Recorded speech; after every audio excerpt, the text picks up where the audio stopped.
오늘은 창세기 3장 8절 말씀부터 해서 13절 말씀까지 보고자 합니다. 창세기 3장 8절로 해서 13절입니다. 말씀 같이 읽겠습니다. 그들이 날이 서늘할 때에 동산에 거니시는 여호와 하나님의 음성을 듣고 아담과 그 아내가 여호와 하나님의 낯을 피하여 동산 나무 사이에 숨은지라. 여호와 하나님이 아담을 부르시며 그에게 이르시되 네가 어디 있느냐? 가로되 내가 동산에서 하나님의 소리를 듣고 내가 벗었으므로 두려워하여 숨었나이다. 가라사대 누가 너의 벗었음을 네게 고하였느냐? 내가 너더러 먹지 말라 명한 그 나무 실과를 내가 먹었느냐? 아담이 가로되 하나님이 주셔서 나와 함께하게 하신 여자 그가 그 나무 실과를 내게 주므로 내가 먹었나이다. 여호와 하나님이 여자에게 이르시되 네가 어찌하여 이렇게 하였느냐? 여자가 가로되 뱀이 나를 꿰므로 내가 먹었나이다. 네, 여기까지입니다.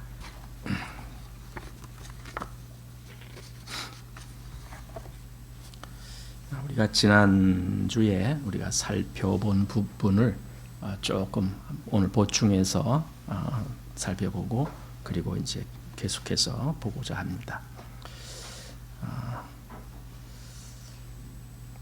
지난주에 그 뱀과 하와가 대화하는 그 대목을 이제 보았거든요. 뱀이 질문을 하고 여자가 거기에 대한 대답을 하는 그런 형식으로 거기 기록이 나왔습니다. 그런데 이제 주의할 것은 그러한 뱀의 말하자면 유혹적인 질문이 현재에도 그리스도인들에게 계속 있다라고 하는 것을 우리가 잊으면 안 됩니다. 물론 뱀과 똑같은 그런 질문은 하지 않습니다. 하지만 그 패턴, 그러니까 무엇이 목적이고 또 어떻게 해야 뱀이 자기의 목적을 성취할까라고 하는 그 패턴은 지금도 여전히 같은 모양으로 나오고 있다라는 겁니다. 그 목적이 뭐냐면은 사람으로 하여금 하나님을 신뢰하지 못하게 하는 겁니다. 그래서 그 목적을 가지고 뱀은 지금도 할 수만 있으면 택하신 자들도 미혹하게 하려고 그렇게 다가오고 있다라는 것을 보게 됩니다. 뱀의 질문을 보면은요, 여기 1절에 그랬잖아요. 하나님이 참으로 너희더러 동산 모든 나무의 실과를 먹지 말라 하시더냐 했을 때, 이 질문은 그냥 평범한 질문이 아니라 의심을 자아내게 하는 질문이다. 이제 이렇게 보아야 됩니다. 왜냐하면은 말 자체가 그렇습니다. 일단 부정적인 문장으로 질문을 합니다. 그러니까 먹지 말라라고 했느냐? 지난주에도 사실은 하나님이 그 동산 모든 나무의 실과를 너가 먹을 수 있다. 그러나 단 하나 선악을 알게 하는 나무 실과 그거는 먹지 말아라 이렇게 말씀한 것인데 뱀은 그 전체를 부정적인 표현으로 합니다. 그래서 동산 모든 나무의 실과를 먹지 말라 하셨느냐 이제 이런 식으로 질문을 합니다. 그리고 그 앞에 더군다나 참으로라는 단어를 또 썼습니다. 그래서 뭔가 하와로 하여금 그 하나님이 하신 말씀에 대해서 다시 한번 뭔가 생각을 해보게 만드는 거예요. 그게 정말 그랬을까? 하나님이 정말 그러셨나? 하나님이 정말 모든 나무 실과를 먹지 말라 하시더냐?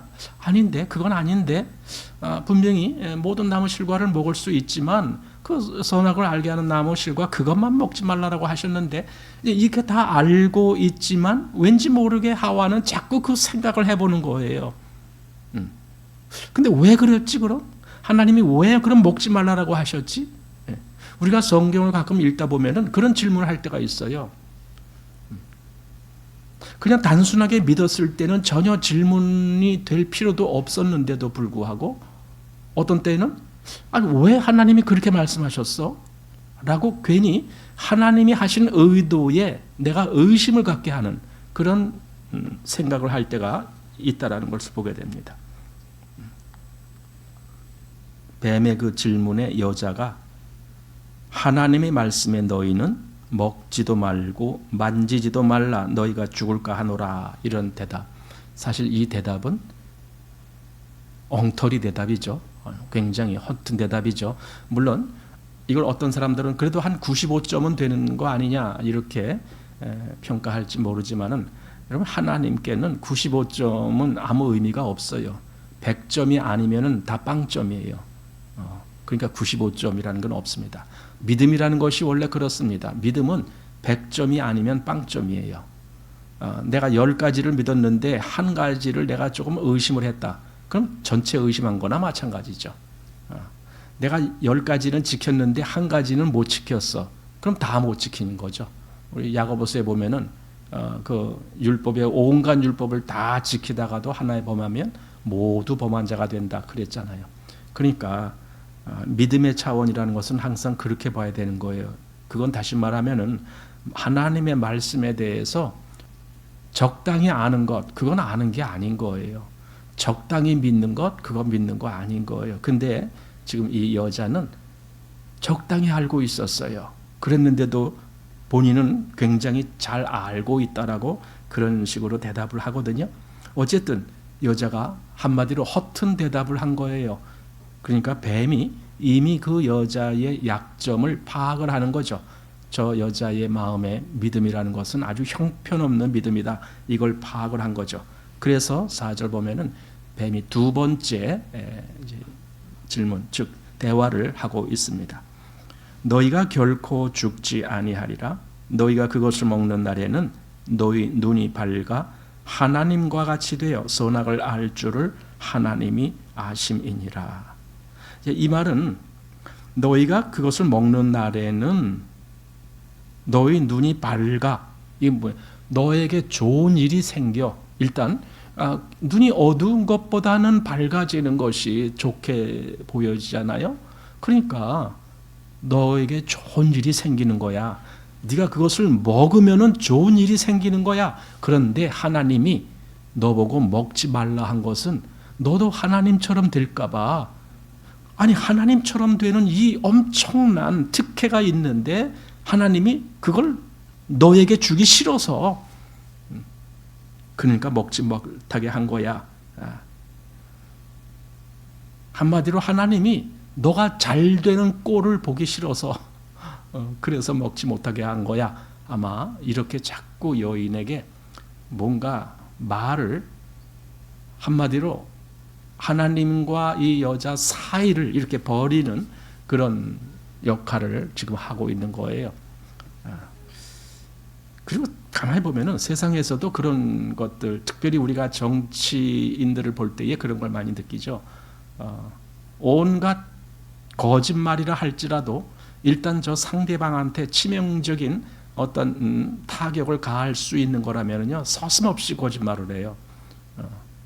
나중에는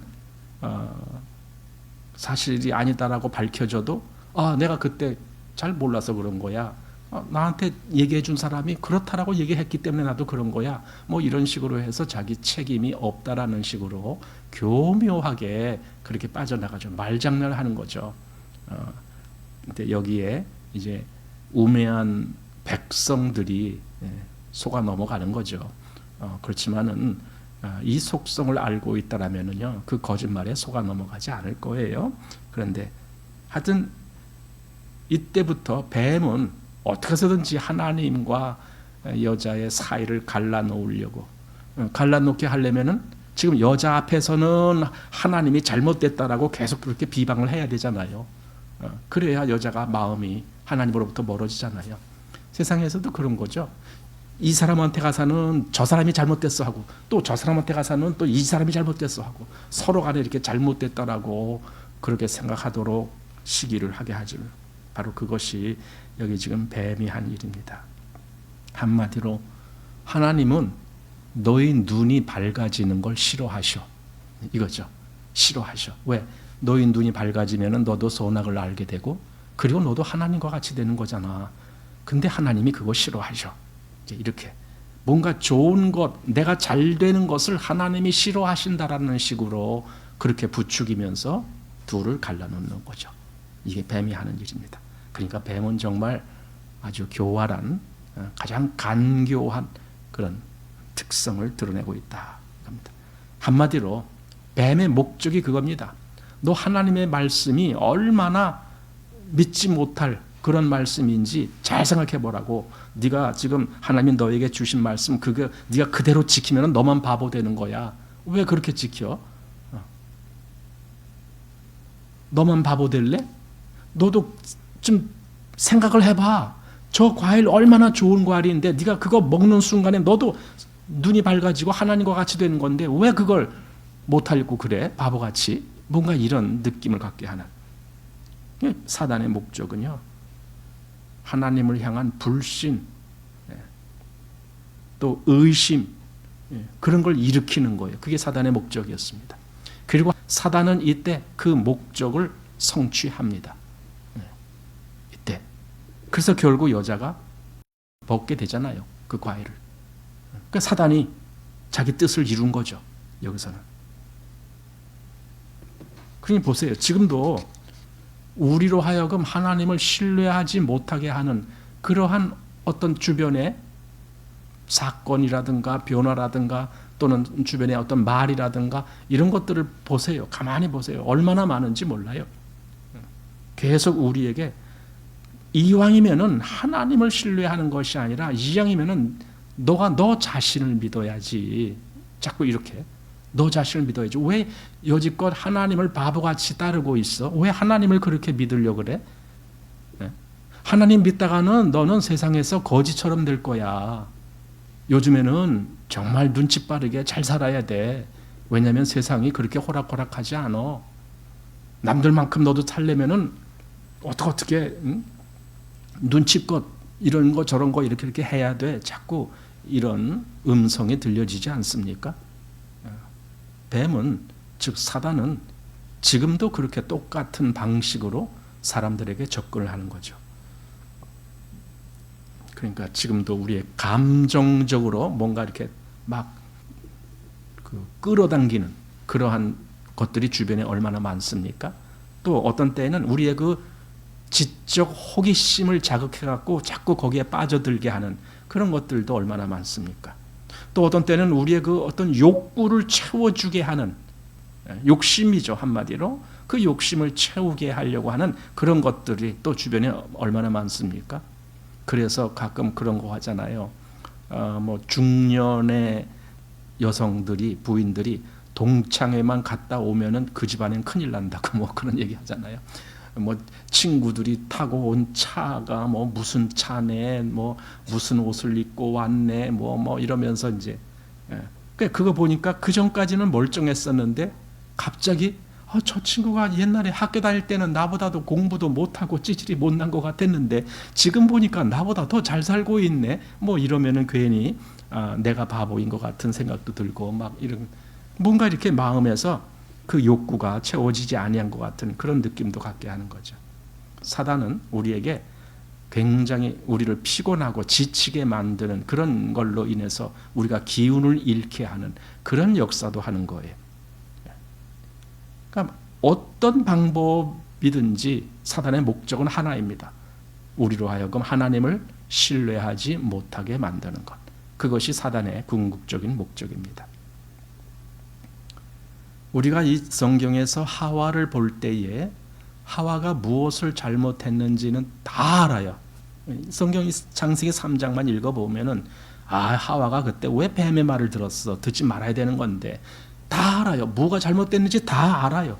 그런데 그렇게 다 알면서도 지금도 자기가 그러고 있다는 걸 모르고 있는 거죠. 똑같이. 똑같은 상황, 똑같은 무지함, 똑같은 불신, 이것이 반복되고 있다는 걸 모르고 있는 거죠. 성경에 보면은 로마서 1장 32절에 보면은 저희가 이 같은 일을 행하는 자는 사형에 해당하다고 하나님의 정하심을 알고도 자기들만 행할 뿐 아니라 또한 그 일을 행하는 자를 옳다 하느니라. 이제 유대인들이 그런다는 건데, 하나님이 정말 그들의 그 어떤 사악한 마음이라든가 어떤 이기적인 욕심이라든가 뭐 이런 것에 대해서 이미 하나님이 그런 자들은 그것이 죄다라는 것을 하나님이 정하셨다라는 걸 알지만, 그러나 자기들의 마음의 욕심은 여전히 있거든요.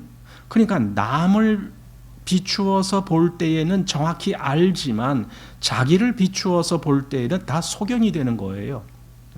그러니까 자기는 여전히 그러고 있는 거죠.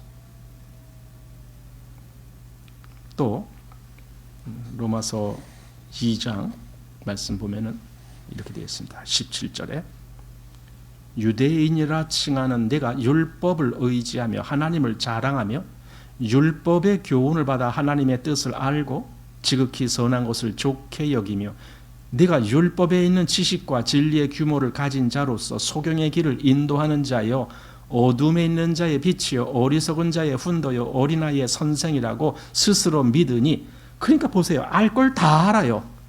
그들이 완전히 선생이란 말이에요. 알 걸 다 알아요. 그런데 보세요. 그러면 다른 사람을 가르치는 내가 내 자신을 가르치지 아니하느냐? 도적질 말라 반포하는 내가 도적질하느냐? 간음하지 말라 말하는 내가 간음하느냐? 우상을 가증히 여기는 내가 신사 물건을 도적질하느냐? 율법을 자랑하는 내가 율법을 범함으로 하나님을 욕되게 하느냐? 그러니까 다 알지만 자기만큼은 무슨 짓을 해도 정당하다라고 생각을 하는 거예요. 자기는 좀 잘못해도 괜찮아. 다른 사람이 잘못하는 것은 저건 사형감이야. 이렇게 얘기를 하면서 자기는 굉장히 특권을 가진 자처럼 그렇게 생각하고 있어요. 근데 그게 여기 유대인들이 그랬다 그러지만은요, 지금 현대인들도 그 마음으로 그대로 있는 것 같아요.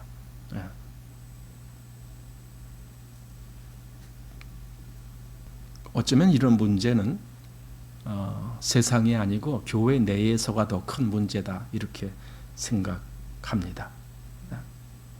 하나님의 말씀을 왜곡하고 또 무시하면서 마치 자기는 하나님을 잘 순종하고 있다라는 식으로 그렇게 모순되는 그런 행위가 지금 여전히 벌어지고 있는 것을 우리는 생각해야 됩니다. 오늘날 정말 믿음의 사람을 보기가 얼마나 어렵습니까? 그냥 적당히는 웬만큼 다 해요. 누구든지 적당히. 적당히. 그러나 우리가 성경을 읽어보면은 믿음에 관한 한 적당이라는 말은 없어요. 적당히 하는 걸 가지고 믿음이다 그렇게 말한 적이 없거든요. 근데 우리는 그걸 알면서도 나는 지금 적당히 하고 있는 거예요. 적당한 타협을 하는 거죠. 내가 너무 세상적으로도 손해 안 볼 만큼 타협을 하는 거죠. 내가 너무 지나치게 하나님께 빠지지 않도록 뭔가 이렇게 타협을 하는 거죠. 적당히. 그런 모습을 오늘날 얼마나 쉽게 볼 수 있습니까? 가끔 우리는 우리의 지식이 우리로 하여금 하나님을 믿지 못하게 한다는 것을 알아야 될 것 같아요. 우리의 지식이. 하나님 말씀을 그대로 믿기에는 내 지식이 용납을 안 하는 거죠. 또 우리의 그 어떤 이성, 또 우리의 어떤 감정, 이런 것들이 뭔가 하나님 말씀과는 다르다라는 그런 생각을 갖기 때문에 하나님 말씀을 그렇다고 완전히 무시할 수는 없고 인정하고 적당히 믿으면서 일종의 타협을 하는 거죠. 내가 요 선까지는 믿을 수 있어. 하지만 하나님의 말씀이 이 선을 넘어가는 것에 대해서는 나는 따라가질 못하겠어. 그거는 좀 그래. 뭐 이런 식이죠. 한마디로 하나님보다 자기 자신을 더 신뢰하는 거예요. 그게 하나님보다 자기 자신을 신뢰하는 것. 결국 하나님을 신뢰하지 못한다라면 믿는 게 아니거든요. 하나님을 믿지 못하는 거거든요. 그러면은 하나님을 믿지 못할 때 무슨 일이 벌어집니까? 하나님으로부터 공급되는 모든 생명의 선이 끊어지는 거예요.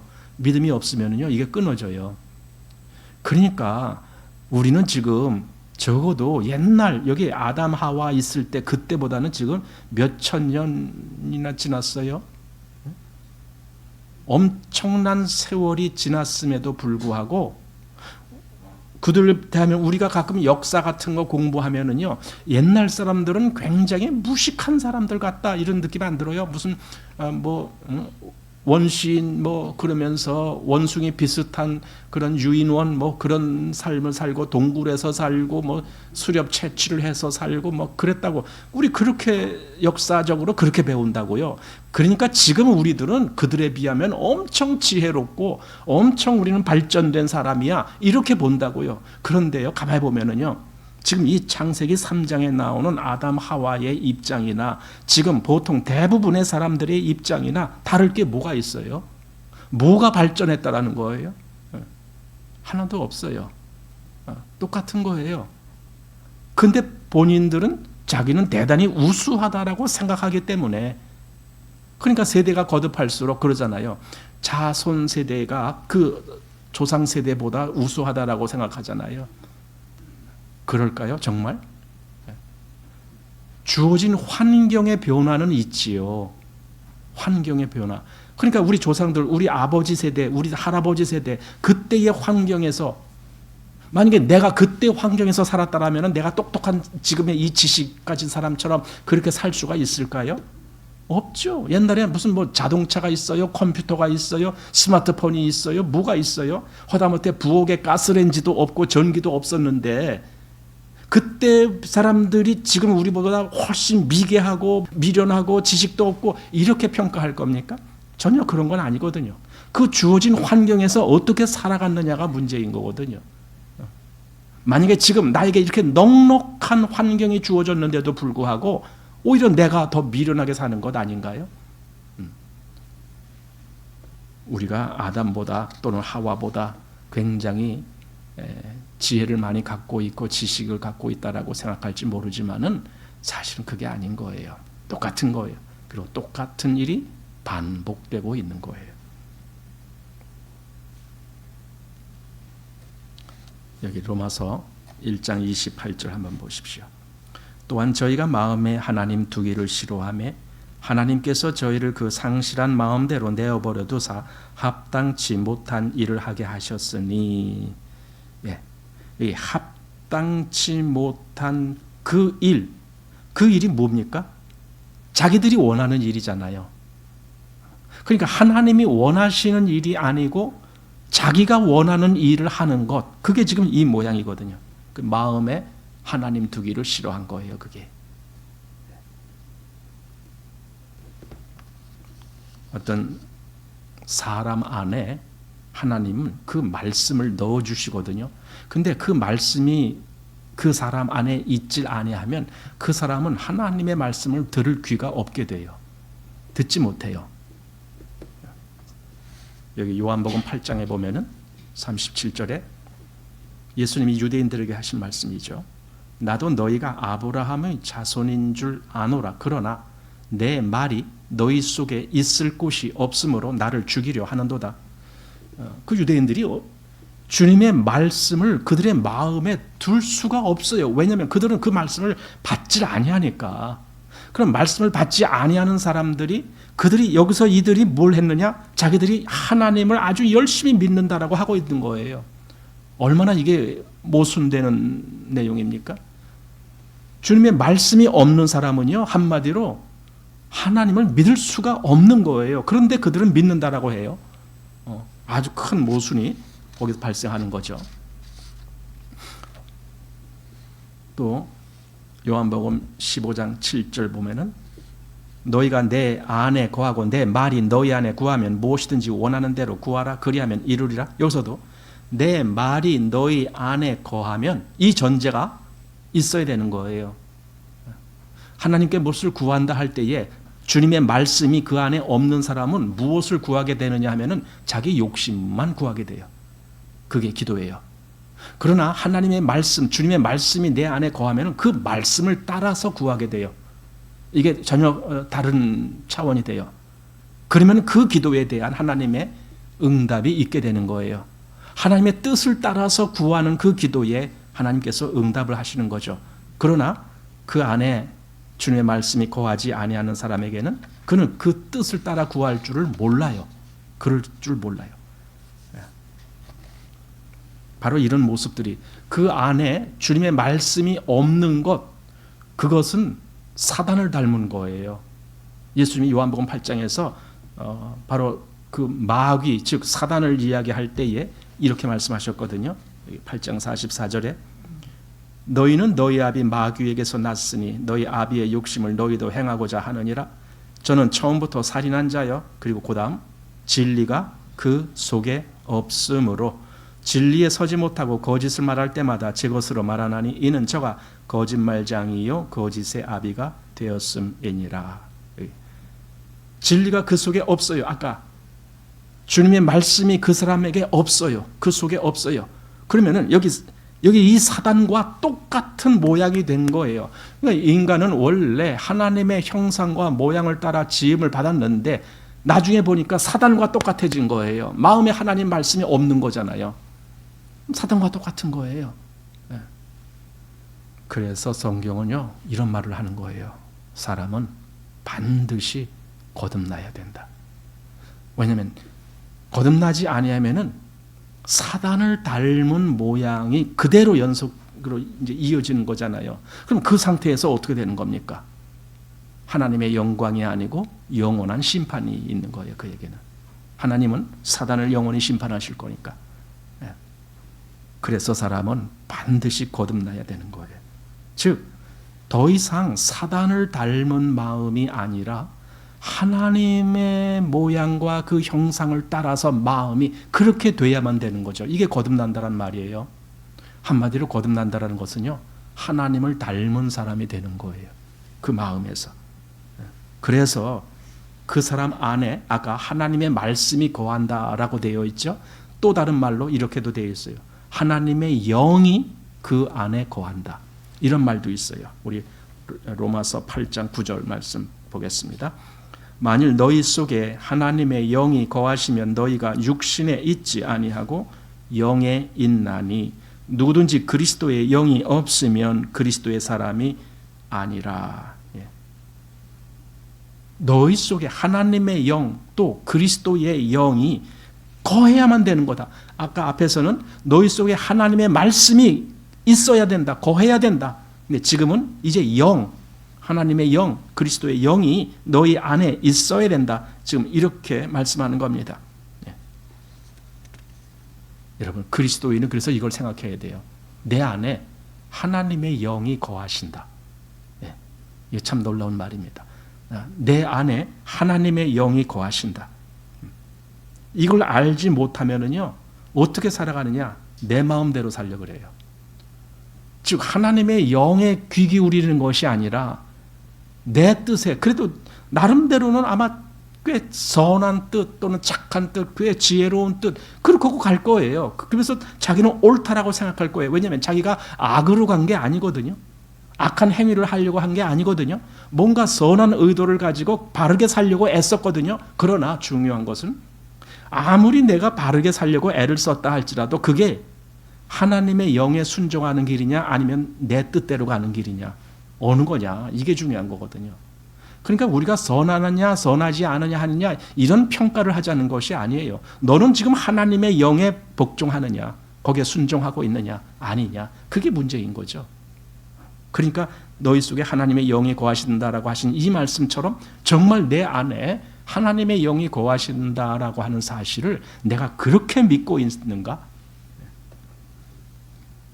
고린도전서 3장 16절에 너희가 하나님의 성전인 것과 하나님의 성령이 너희 안에 거하시는 것을 알지 못하느냐? 그걸 너가 모르고 있느냐? 너는 그걸 알고 있어야 돼. 왜? 그래야 너가 성령께 순종을 하게 되니까. 그거거든요. 여기서 이제 물론 너희라는 것은 교회 전체를 두고 한 말이거든요. 그리고 고린도전서 6장에 가보면 이제 거기 또 개개인의 성도들에게도 동일한 이런 말씀이 있다라는 것을 보게 되거든요.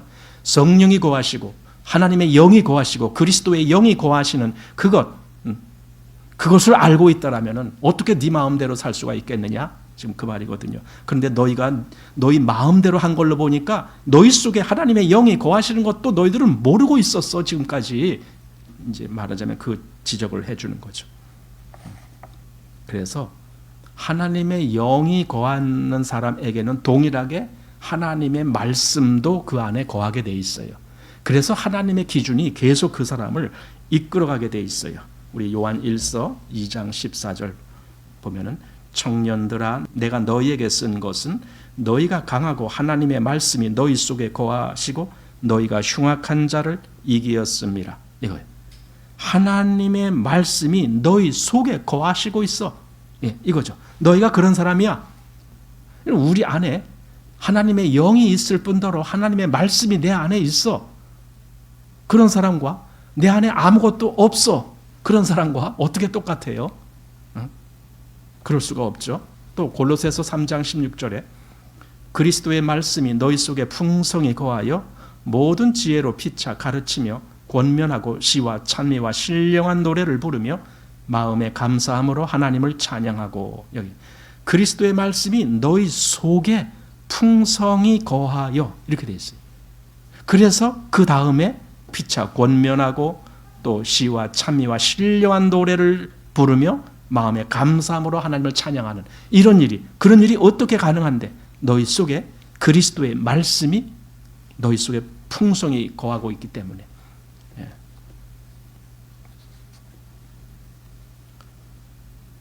사도 요한은 이런 문제에 대해서 아주 강하게 권면을 하고 있는데 요한일서 2장 24절 말씀 보면은 너희는 처음부터 들은 것을 너희 안에 거하게 하라. 여기 처음부터 들은 것이 무엇이겠습니까? 복음의 말씀이겠죠. 그것부터 들었겠죠. 그들이. 그 들은 그 복음의 말씀을 너희 속에 거하게 하라. 너희가 그것을 놓치지 말아라. 너희가 항상 그 말씀을 품고 그 말씀을 새기고 그 말씀을 믿고 그 말씀을 순종하면서 그렇게 살아라. 그 권면이거든요. 또 그 아래 요한 2서 1장 2절에 우리 안에 거하여 영원히 우리와 함께 할 진리를 인하미로다 할 때 그 진리가 우리 안에서 영원토록 우리와 함께 거하시는 진리다. 그러니 그리스도인에게는 아주 특별한 것을 그 안에 마음에 품고 있는 것이다 라고 보아야 됩니다. 우리 지난주 마지막 봉 대목이 이 3장 7절 말씀인데 여기 보면은 이에 그들의 눈이 밝아 자기들의 몸이 벗은 줄 알고 무화과 나무 잎을 엮고 치마를 하였더라. 자, 이렇게 되어 있습니다. 자기들의 눈이 밝아져서 비로소 보기 시작한 것이 여기 있는데 결국 뭘 봤느냐? 자기들이 벗은 걸 본 거예요. 벗은 걸. 그래서 빨리 뭔가 대책을 세운 것이 무화과 나무 잎으로 치마를 했다. 지금 그 얘기입니다. 즉 뭔가 잘못됐다라고 하는 것을 그들은 발견한 거예요. 그러면서 그걸 그 잘못된 것을 감추려는 시도를 하는 것이 무화과 나무 잎을 엮고 치마를 한 겁니다. 바로 이게 종교의 시작이다라고. 그러면 종교는 일반적인 종교는 신에게 잘 보이려고 애쓰는 거예요. 그게 종교예요. 그 신도 진짜 신인지 가짜 신인지 가상의 신인지 자기가 만들어 놓은 신인지 뭐 하여튼 그런 것. 거기에다가 자기를 잘 보이려고 때로는 거기다 재물도 갖다 바치기도 하고 때로는 돈도 갖다 바치기도 하고 때로는 그 앞에 절하기도 하고 뭐 이러면서 어쨌든 잘 보여야 되는 거예요. 신에게. 그게 종교라는 거예요. 그렇게 잘 보여서 결국은 자기 잘 되고 싶어지는 마음. 그렇잖아요. 목적이 그거잖아요. 자기 잘 되게. 신이 나를 좀 도와주고 나를 좀 보살펴주고 예를 들어 저 바다를 늘 항해하는데 그 바닷물이 막 풍랑이 일어나지 않게 좀 잠잠하게 해주시고 그 일을 하려면 1년에 한 명씩 처녀를 갖다 바쳐줘야 돼. 그래서 심청이를 사다가 바쳐야 되고 뭐 이런 거. 바로 이게 종교라는 겁니다. 모든 종교는 그래서 자신의 이 잘못을 덮어주고 감추어주고, 그리고 자기가 뭔가 마음에 위로를 얻으려는 시도를 하는 것, 그게 종교예요. 스스로 위로를 받는 그 목적. 그런데 문제는요, 그 종교는 하나님을 만족해 할 수가 없어요. 만족해 해드릴 수가 없어요. 종교는. 하나님은 그 종교를 보시고 심히 좋았더라 라고 말씀을 안 하시는 거예요. 왜? 종교는 전혀 하나님의 뜻하고는 관계없는 거니까. 우리 나중에 신약에 가보면 예수님이 세례받고 올라오실 때 그때 하늘에서 음성이 들리잖아요. 이는 내 사랑하는 자요, 내 기뻐하는 자라. 나중에 변화산상에서 예수님이 갑자기 이렇게 변화되신 모습으로 보여질 때 그때도 하늘에서 그 음성이 들렸어요. 이는 내 사랑하는 아들이요, 내 기뻐하는 자니 너희는 그의 말을 들으라. 이렇게 말씀하신 대목이 나와요. 그게 하나님의 기쁨이에요. 이는 내 사랑하는 자요, 내 기뻐하는 자니. 그러니까 하나님은 다른 종교를 기뻐하는 것이 아니라, 비록 그것이 기독교라 할지라도 역시 그것이 종교 차원이라면 하나님의 기쁨이 되질 못하는 거예요. 하나님이 기뻐하시는 유일한 길은 하나님의 독생자인 그 예수 그리스도를 통해서 뭔가가 역사가 이루어지는 것. 이는 내 사랑하는 아들이요, 내 기뻐하는 자다. 종교는 우리의 죄를 가리지 못합니다. 우리의 잘못을 덮어주지 못합니다. 아무리 우리가 양심적으로 또 도덕적으로 바른 삶을 산다고 할지라도 그것이 하나님 앞에서 우리의 정당성을 인정받는 그런 행위가 되지를 못합니다. 아무리 노력해도. 여기 이사야 28장 20절 말씀, 침상이 짧아서 능히 몸을 펴지 못하며 이불이 좁아서 능히 몸을 싸지 못함 같으리라 하셨나니. 뭔가 침대에 누웠는데 발을 좀 쭉 뻗고 싶은데 침대 길이가 내 신장보다 짧아요. 그러면 발을 못 뻗는 거예요. 그거 얼마나 답답하겠어요. 또 이렇게 추운 날 뭔가 이불을 덮고 자려고 하는데 이불이 이게 뭔가 여기 보니까 좁아서 살짝만 움직이면 옆에 바람이 술술 들어와요. 생각을 해보세요. 얼마나 답답하겠어요. 한 그저께인가요? 제가 여기 밤에 여기서 그때가 그날은 좀 늦게 갔는데 한 1시쯤 집에 가려고 이렇게 저기 나갔는데 글쎄요, 우리 요 복도 화장실 들어가는 그 복도 앞에 왜 의자가 있잖아요. 그 의자에서는 좀 불편하니까 약간 끼우러졌으니까 의자에 있는 그 뭡니까 방석, 긴 방석, 그걸 바닥에다 내려놓고 누가 자고 있어요. 그래서 이렇게 보니까 그래도 나이도 꽤 드신 분인데 잘 데가 없어서 여기 와서 잔다고. 그래서 주무시라고. 그럼 주무시라고. 그리고 갔는데 얼마나 춥겠어요. 사실 여기 복도 얼마나 추워요, 밤에. 근데도 저 밖에보다는 그래도 여기가 한결 나으니까 여기서 그렇게 주무시고, 그리고 그날 다음날 아마 가신 것 같은데, 아무리 내가 뭔가 이불로 덮으려고 해도 이불이 짧아서 또는 좁아서 내 몸을 다 덮지 못하는 그러한 모습, 그게 종교예요. 하나님 앞에서는 내가 아무리 무엇을 한다 할지라도 그 모습밖에 안 되는 거예요. 그래서 여기 무화과 나무 잎으로 뭔가 자기를 가렸지만은 자기를 가릴 수가 없는 거예요. 가려지지가 않는 거예요. 아무리 치마를 해 입었어도 가려지지가 않는 거예요. 그래서 그게 이제 오늘 본문 8절부터 시작된 말씀입니다. 성경 본문 보십시오. 8절에 그들이 날이 서늘할 때에 동산에 거니시는 여호와 하나님의 음성을 듣고 아담과 그 아내가 여호와 하나님의 낯을 피하여 동산 나무 사이에 숨은지라, 이거죠. 그러니까 7절에서 무화과 나무 잎으로 치마를 해 입었지만은 그걸로는 자기가 가려지지 아니하니까 또 숨어야 되는 거예요. 그래서 동산 나무 사이에 또 숨는 겁니다. 이게 바로 종교로는 하나님 앞에서 자기의 이 죄악을 가릴 수 없다라는 걸 말씀하는 겁니다. 그들이 숨은 이유, 분명합니다. 자기의 잘못을 가릴 수 없기 때문에.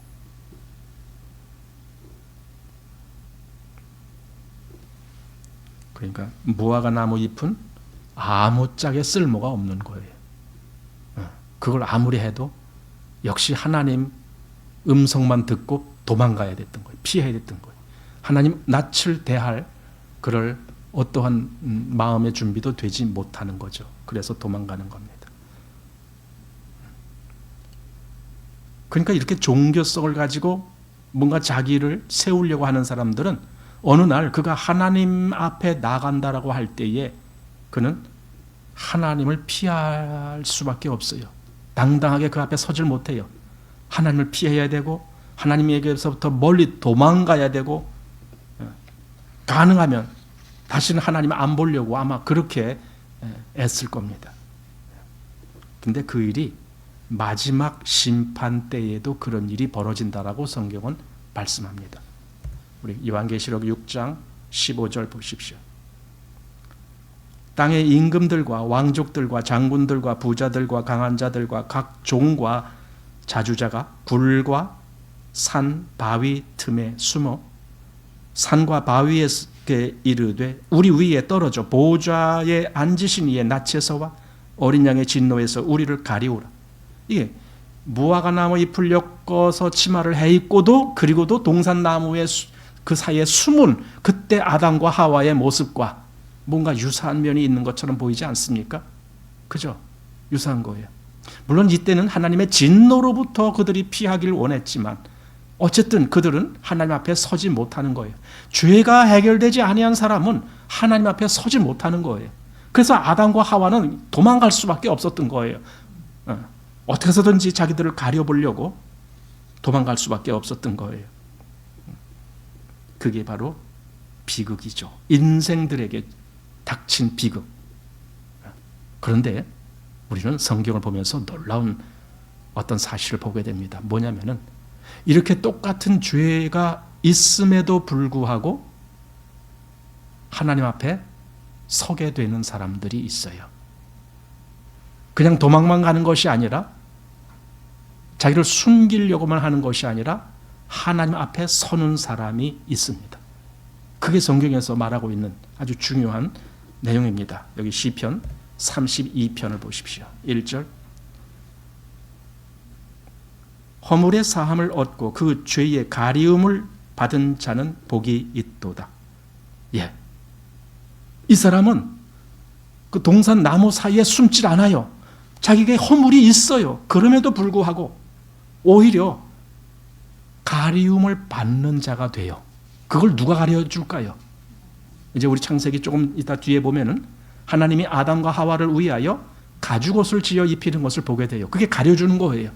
자기가 무화과 나무 잎을 엮어서 그건 가려지지가 않았지만 하나님의 방법으로 하나님이 가려주실 때 그들은 평안함을 누릴 수 있었을 거예요. 여기서도 지금 그 허물의 사함을 얻고 죄의 가리움을 받은 자가 복이 있다. 그가 바로 복이 있는 자야.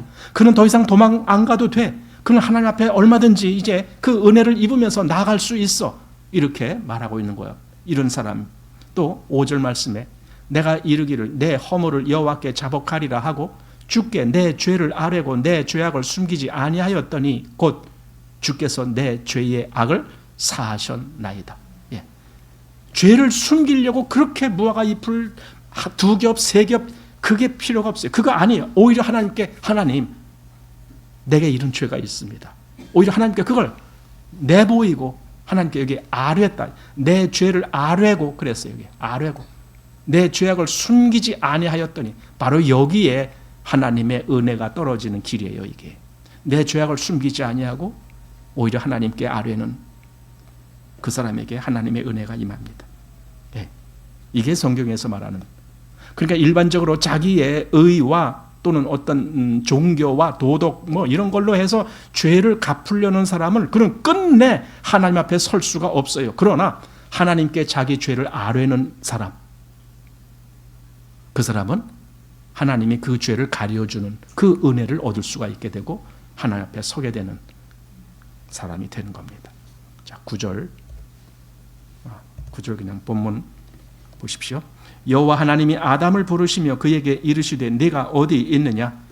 아담이 숨었어요. 그런데 여호와 하나님이 그에게 오신 거예요. 그리고 아담을 부르시는 거예요. 네가 어디 있느냐 이렇게 부르시는 거예요. 여기 네가 어디 있느냐라는 질문은 장소를 묻는 질문이 아니에요. 네가 뭐 무슨 나무 밑에 있니, 뭐 아니면 그 바위 굴 속에 있니, 그거 물으시는 게 아니에요. 여기서 네가 어디에 있느냐라는 질문은 네가 어떤 상태에 있느냐 그 질문이에요. 어떤 상태? 전에는 너가 내 앞에서 얼마든지 나와 대화도 할 수 있었고 내 앞에 아무런 거리낌 없이 내 앞에 설 수 있었는데, 그런데 지금 너는 왜 내 낯을 피하여 도망가는 입장이 됐느냐? 네 상태가 왜 그렇게 되었느냐? 원인이 뭐냐? 뭔가 이런 말씀으로 네가 어디 있느냐 이렇게 말씀하시는 거죠. 즉 너는 이제 죄 때문에, 죄로 인해서 나를 두려워하는 그런 상태가 되었구나. 그래서 너가 나를 피하여 숨어버리는, 숨어야만 하는 그러한 상태가 되었구나. 그러니 너와 나와의 관계에서의 그 화평, 그 평화는 깨졌구나. 아마 그걸 상기시켜주는 말씀이 네가 어디 있느냐, 네 상태가 지금 어떤 상태냐, 그런 말씀으로 하나님이 말씀하시는 겁니다. 그런데 이제 여기서 우리가 놓치지 말아야 될 아주 중요한 의미를 발견하게 되는데, 그게 뭐냐면은 하나님이 지금 아담이 죄를 범한 상태에서 숨어 있는데도 불구하고 하나님이 그 아담을 찾아오셨다는 거예요. 죄인을 그냥 내버려 두고 그래 네가 마음대로 살아, 너 어차피 너는 저주받은 자야, 이렇게 그냥 포기하신 것이 아니라 그 죄인에게 하나님이 찾아오셨다는 겁니다. 그에게. 이건 굉장히 중요한 의미입니다. 왜 오셨을까요? 왜 아담을 찾으셨을까요? 아담에게 저주를 선포하시려고 그래서 오셨을까요? 아니에요. 그를 건지시려고 오시는 거예요. 죄에서 건지시려고. 이후에 이제 아담 안에서 모든 인류가 다 죄인이 되고 다 사망 안에 갇혀 있을 때 그 모든 인류에게 하나님이 또 오시는 거예요. 마치 여기 그 죄인된 아담에게 하나님이 찾아오셨듯이 온 인류가 다 아담 안에서 죄를 범한 존재가 됐을 때 하나님이 그들에게 오시는 겁니다. 그 하나님이 오시는 그 호칭을 임마누엘이라고 하는 겁니다. 하나님이 우리와 함께 계신다. 즉 하나님이 우리에게 오셨다 그 말이에요. 하나님이 우리에게 오셨다. 그것이 임마누엘이라고 하는 겁니다.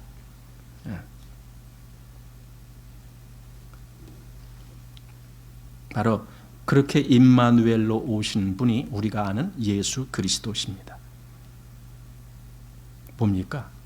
죄인들이요, 더 이상 하나님을 피하여 숨지 말아라. 오히려 하나님 앞에 나아가라. 왜냐하면 하나님은 너희에게, 너희가 죄가 있어도 그 죄를 오히려 사해 주시려고 오시는 분이니까. 그 죄의 값을 오히려 아들에게 갚게 하시고 너희에게는 오히려 용서가 가게 하시는 하나님이시니까. 그리고 너희에게 은혜를 베푸시는 하나님이시니까, 너희 죄인들을 구원하시려고 오시는 하나님이시니까 너희 죄인들아 하나님 앞에 나와라 하고 찾아오시는 겁니다. 디모데전서 1장 15절 보십시오. 빛보다 모든 사람이 받을 만한 이 말이요, 그리스도 예수께서 죄인을 구원하시려고 세상에 임하셨다 하였도다. 죄인 중에 내가 괴순이라. 여기서 예수께서 왜 오셨다고요? 죄인을 구원하시려고. 죄인을 구원하시려고. 아까 하나님이 그 나무 사이에 숨은 아담에게 찾아오셔서 아담아 어디 있느냐라고 말씀하시는 이유는 아담을 구원하시려고 해요. 아담을 건지시려고. 여기 죄인들에게 임한 예수님이 바로 그랬습니다. 누가복음 5장 32절에 내가 의인을 부르러 온 것이 아니요 죄인을 불러 회개시키러 왔노라. 인간은 하나님으로부터 잃어버려진 존재가 됐지만 하나님은 그 인간을 다시 찾아오시는 겁니다. 그래서 여기 이런 비유의 말씀이 있습니다. 누가복음 15장에는 양 100마리를 치고 있는 한 목자가 그 중에 한 마리를 잃어버렸을 때, 그때 여기 15장 4절에 너희 중에 어느 사람이 양 100마리가 있는데 그 중에 하나를 잃으면 99마리를 들에 두고 그 잃은 것을 찾도록 찾아다니지 아니하느냐 이거예요. 그 한 마리 잃었다라고 그냥 무시하고 가시는 것이 아니라 그 한 마리 잃어버린 양을 끝까지 찾아 나가는 목자, 그 마음을 바로 하나님의 마음이 그랬다. 그래서 아담이 그렇게 죄를 범했을 때에 그가 동산 나무 사이에 숨었다 할지라도 하나님이 그에게 찾아오시는 거예요. 그래서 그를 구원하시려고. 죄인을 찾으시는 하나님. 그래서 죄인을 찾으셔서 그에게 아무 쓸데없는 무화과 나무 잎이 아니라 의의 옷을 입혀주시려고 죄인을 찾으신 하나님. 이사야서 61장 10절 보십시오. 내가 여호와로 인하여 크게 기뻐하며 내 영혼이 나의 하나님으로 인하여 즐거워하리니 이는 그가 구원의 옷으로 내게 입히시며 의의 겉옷으로 내게 더하심이 신랑이 사모를 쓰며 신부가 자기 보물로 단장함 같게 하셨습니다. 예. 이게 바로 하나님의 은혜고 하나님의 사랑이에요. 예. 지금도 죄의 짐으로 인하여 허덕이고 목말라 하고 있는 사람들을 하나님은 부르시는 거예요. 내게로 와라. 예. 이사야서 55장 1절. 너희 목마른 자들아 물러 나오라. 돈 없는 자도 오라. 너희는 와서 사 먹되 돈 없이 값 없이 와서 포도주와 젖을 사라. 그러니까 돈 없이 값 없이 내가 주겠다는 거예요. 여기 사라고 했지만 실상은 너희가 원하기만 하면 내가 얼마든지 거저 주겠다. 지금 그 말이잖아요. 또 마태복음 11장 28절. 수고하고 무거운 짐진 자들아 다 내게로 오라. 내가 너희를 쉬게 하리라. 그래서 주님이 오신 거예요. 하나님이 아담을 찾아가신 것처럼. 자, 10절. 가로되 내가 동산에서 하나님의 소리를 듣고 내가 벗었으므로 두려워하여 숨었나이다. 예, 아담이 이제 그렇게 말하는 겁니다. 벗었으므로 두려워했다고요. 이전에는 벗었어도 하나도 두려워하지 않았는데, 그러니까 사실은 벗었기 때문에 두려운 게 아니죠. 여기서 벗었다라는 것은 단지 옷을 안 입었다 뭐 그런 차원이 아니잖아요. 그럼 왜? 아니 전에는 똑같이 옷도 안 입고 그랬어도 전혀 두려움이 없었는데 왜 지금은 두렵게 됐느냐고요. 여기에 무슨, 이건 마음에서의 어떤 변화가 일어난 것이지 외형의 변화가 일어난 게 아니잖아요. 이건 옷의 문제가 아니에요. 마음의 문제였습니다. 그 마음이 하나님이 사람을 처음 창조하실 때 그 마음에 어떤 작용이 일어나게 그렇게 창조하셨을 거예요. 바로 그게 양심이라는 거죠. 하나님이 그렇게 인간을 창조하셨다고요. 그런데 그 양심은 내가 아무런 잘못이 없을 때는 양심은 작용하지 않아요. 그냥 가만히 있어요. 그러나 내가 어느 날 잘못을 범할 때 그 양심은 즉각 나에게 잘못을 일깨워주는, 너 잘못했어 이렇게 말하는 그 기능을 하는 것이 양심이잖아요. 아담은 아마 그때 처음 그 상태를 느꼈을 겁니다. 그래서 그렇게 말한 거라고 보게 됩니다.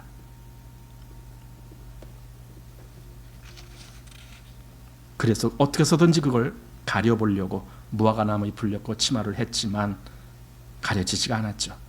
인간의 모든 종교로 아무리 자기를 의롭게 포장을 한다 할지라도 그건 의롭게 되지가 않는 거죠. 인간의 종교는. 또 사람의 모든 수고를 애씀으로 뭔가를 한다 할지라도 그것 때문에 그들의 죄가 덮어지지 않죠. 나중에 영원한 심판 아래에서 산과 바위를 향하여 우리를 제발 하나님의 진노에서 가려달라고 그렇게 소리치는 그런 때가 오고야 말 것이죠. 그런데 한번 이런 생각을 해보는 거예요. 만약에 우리의 이런 죄와 흠을 가려줄 수 있는 옷이 있다면, 그 무화과나무 잎은 아무것도 가려주지 못했어요. 그러나 진짜 우리의 이 죄를 가려줄 수 있는 그런 옷이 있다면 아마 그때는 우리가 하나님 앞에서도 담대히 나아갈 수 있을 거라고 생각이 되집니다. 요한일서에 기록된 것처럼. 요한일서 4장 17절에 이로써 사랑이 우리에게 온전히 이룬 것은 우리로 심판날에 담대함을 가지게 하려 함이니 주의 어떠하심과 같이 우리도 세상에서 그러하니라. 여기 심판날에 담대함을 가지게, 계속 숨어서 제발 하나님의 진노에서 나를 가려라 그렇게 말하는 것이 아니라 오히려 담대하게 그날을 맞이할 수 있어요. 자, 그래서 사랑 안에 두려움이 없고 온전한 사랑이 두려움을 내어 쫓나니 두려움에는 형벌이 있습니다. 두려워하는 자는 사랑 안에서 온전히 이루지 못하였느니라. 그는 하나님의 진노가 무척 두려운 거예요. 두려울 수밖에 없어요. 하나님이 나에게 다가오신다는 것 자체가 두려울 거예요. 왜냐하면 죄가 처리가 안 됐으니까. 그러나 의의 옷을 입은 자라면 더 이상 죄로 두려워하지 않겠죠. 하나님이 이렇게 은혜와 사랑으로 오신 것을 알고 그를 믿음으로 신뢰하는 자들에게 하나님은 나뭇잎이 아니라 여기 말한 그리스도의 옷을 입혀주시는 거예요. 그건 의의 옷이고 구원의 옷이에요. 그리스도의 옷. 우리 갈라디아서 2장 27절. 누구든지 그리스도와 합하여 세례를 받은 자는, 여기서 그리스도와 합하여 세례를 받은 자는 그리스도를 그렇게 믿은 자이기 때문에 그렇죠. 그리스도를 구원의 주로 믿었기 때문에 그리스도와 합하여 세례를 받는 거죠. 그는 어떻게 됩니까? 그리스도로 옷 입었느니라. 하나님이 그리스도에게 뭐라고요? 이는 내 사랑하는 아들이요 내 기뻐하는 자라. 근데 내가 그 옷을 입고 있어요. 그럼 하나님이 나도 그래 너도 내 사랑하는 아들이요 내 기뻐하는 자라. 이렇게 보신다고요. 왜냐하면요 우리 창세기에서 누가 나와요? 야곱과 에서가 나오잖아요. 야곱이 누구 옷을 입었어요? 에서의 옷을 입고 아버지한테 가고 내가 에서입니다 하고 축복을 다 받잖아요. 그가 내가 그리스도로 옷 입었다라면 하나님이 나를 그리스도로, 물론 하나님이 그렇게 바보가 돼서 나를 속는 건 아니지만은 그렇게 보아주시겠다 그 말이잖아요. 그리스도는 우리에게 의로 옷 입혀주시는 거예요. 우리에게. 그 옷이 여기 계시록에 나와요. 그래서 계시록에는 흰 옷이라고 나왔어요. 그걸. 그러니까 의의 옷을 입은 자들에게 그 옷을 시각적으로 흰 옷을 입게 해서 이렇게 표현되었습니다. 계시록 3장 5절. 이기는 자는 이와 같이 흰 옷을 입을 것이요 내가 그 이름을 생명책에서 반드시 흐리지 아니하고 그 이름을 내 아버지 앞과 그 천사들 앞에서 시인하리라. 흰 옷. 또 여기 7장 9절 여기서도 아무라도 능히 셀 수 없는 큰 무리가 흰 옷을 입고 손에 종려가지를 들고 보좌 앞과 어린 양 앞에 서는 그 흰 옷 입은 무리들. 또 13절 7장 13절에 장로 중에 하나가 응답하여 내게 이르되 이 흰 옷 입은 자들이 누구며 또 어디서 왔느냐? 내가 가로되 내 주여 당신이 알리다 하니 그가 나더러 이르되 이는 큰 환난에서 나오는 자들인데 어린 양의 피에 그 옷을 씻어 시게 하였느니라. 바로 이것이 옷이라는 거예요. 어린 양의 피로. 그 뭐예요? 그 피로 죄사함을 입고 구원함을 입은 자들, 그 얘기를 이렇게 표현한 거예요. 그들은 마치 흰옷을 입은 자처럼 그렇게 드러나게 된다라는 거죠. 그래서 이 흰옷을 입은 자들은요 하나님을 피하는 것이 아니에요. 아담처럼 하나님의 음성이 들렸을 때에 뭐 동산 나무 사이에 숨는 자, 그게 아닌 거예요. 오히려 하나님의 얼굴을 더 간절히 바라고 있어요. 이들은 그렇게 돼요. 시편 105편 보십시오. 4절에 여호와와 그 능력을 구할지어다. 그 얼굴을 항상 구할지어다. 이런 사람은 여호와의 얼굴을 구해요. 주의 낯을 보기를 더 원하게 돼요. 갈망하게 돼요. 시편 11편 7절도 여호와는 의로우사 의로운 일을 좋아하시나니 정직한 자는 그의 얼굴을 배우리로다. 이렇게 되는 거예요. 얼마나 이게 다릅니까? 아담이 그냥 하나님의 음성을 듣고 도망가서 숨어버린 것처럼 그렇게 모든 죄인들이 다 그렇게 할 건데, 그러나 여기 의의 옷을 입은 이들은 하나님 얼굴을 오히려 구하는 그 모습으로 보이는 거죠. 자, 본문 다시 11절 보십시오. 가라사대 누가 너의 벗었음을 네게 고하였느냐? 내가 너더러 먹지 말라 명한 그 나무 실과를 내가 먹었느냐? 누가 너의 벗었음을 고하였느냐 할 때에 누가 또는 무엇이 너로 하여금 너의 벗었다는 그 사실을 보게 했느냐, 알게 됐느냐, 뭐 그 말이겠죠. 그러면요, 누가 그렇게 했는가? 아담은 사실은 그 누가를 어떤 외부에서 그 원인을 찾으려고 했지만 하나님은 사실은 그 말이 아닌 거예요. 왜냐하면은 그 다음 한 말씀이 있기 때문에 그래요. 내가 너더러 먹지 말라 명한 그 나무 실과를 내가 먹었느냐? 그게 원인이다. 요거거든요. 그게 원인이다. 내가 먹지 말라 한 실과를 네가 먹었기 때문에 그렇게 된 거야. 근데 아담은 그 하나님의 말씀을 못 알아들어요. 그러니까 하나님이 내게 주신 그 여자, 그가 나더러 먹으라 해서 내가 먹었습니다. 이렇게 외적으로만 대답을 하는 거예요. 예, 이게 핑계되는 거죠. 예. 누가 먹으라고 해서 먹습니까? 자기가 먹으려고 하니까 먹는 거지. 우리 속담에 그렇잖아요. 말을 물가로는 끌고 갈 수 있어도 말에게 물을 억지로 먹일 수는 없다 그러잖아요. 아무리 하와가 나한테 뭘 주려고 해도 내가 안 먹겠다 그러면 안 먹는 거지. 근데 먹었다는 것은 내가 먹은 것이지 그 남이 먹으라고 그래서 먹은 겁니까? 아니잖아요. 근데 아담은 그것까지 핑계를 댑니다. 그리고 그 다음 13절에 가보면 하와도 역시 똑같은 핑계를 대고 있습니다. 그래서 우리가 느낀 것이 있습니다. 아, 부부는 일심동체구나. 그걸 느껴요. 똑같구나, 핑계대는 것이. 예. 어쨌든 우리가 죄인된 아담과 하와를 보는데 오늘 제가 시간이 모자라서 다 설명을 못하고 다음에 좀 이어서 해야 되겠습니다. 오늘은 여기까지 해서 마쳐야 되겠습니다.